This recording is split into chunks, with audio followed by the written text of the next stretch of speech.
We're in Proverbs chapter 7 today. Let's start by saying this.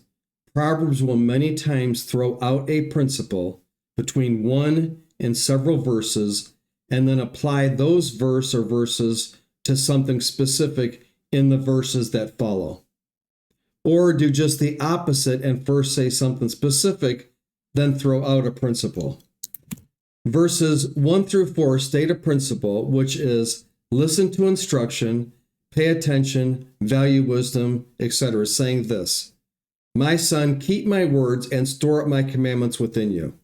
Keep my commandments and you will live. Guard my teachings as the apple of your eye. Bind them on your fingers and write them on the tablet of your heart.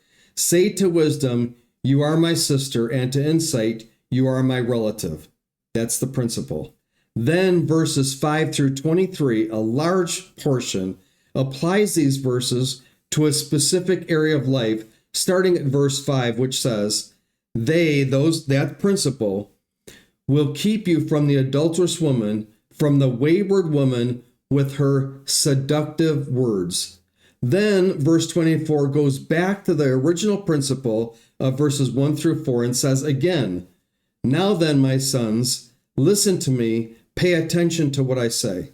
So the principle again is to pay attention to a father. So the principle of listening, paying attention, valuing wisdom, etc. is stated, and that principle is applied to not giving in to the adulterous woman.